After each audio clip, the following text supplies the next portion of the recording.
कवन नगरिया बजवा बाजऊ हरदिया तोरा लागोगे। कवन नगरिया बजवा बाजऊ हरदिया तोरा लागोगे, हरदिया तोरा लागोगे। जानूगे सुनी के कर जा हमर फाटो हो दरदिया कोई नहीं बाटो होगे।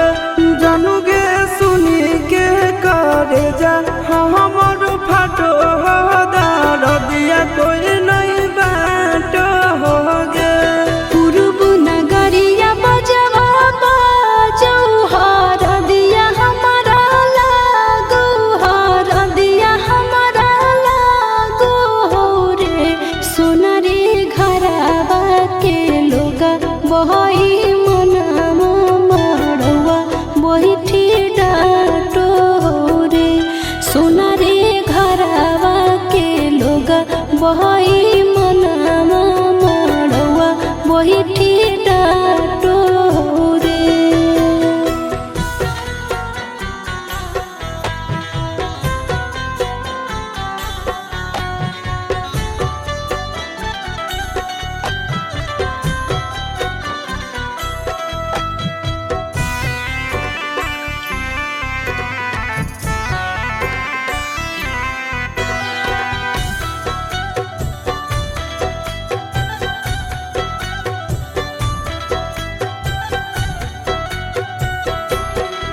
हद जखनी ढराई जैतौ तोर शंखा बनिया, हो जैतै खत्म हमर प्यार के कहानिया।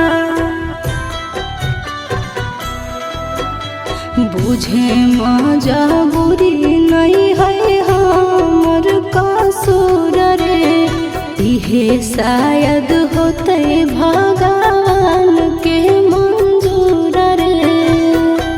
काठ के करे जावा बनाइले नी दया नहीं आवोगे।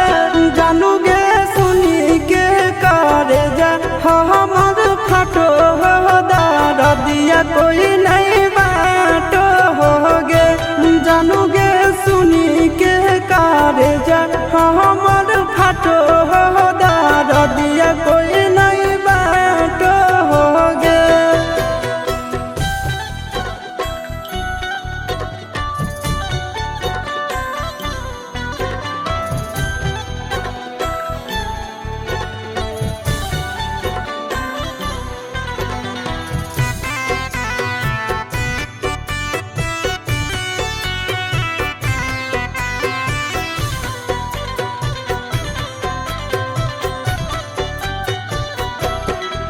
आगे तोरे नाम धड़को है दिल के धड़कनवा, मंगिया भरते चली जइबो सामसनवा।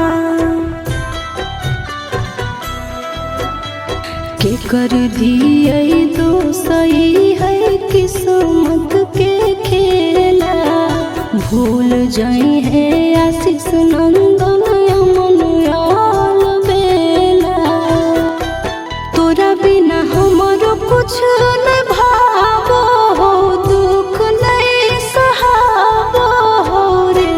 सोना रे घरवा के लोगा बहई मनवा मड़वा बैठी डाटो हो रे।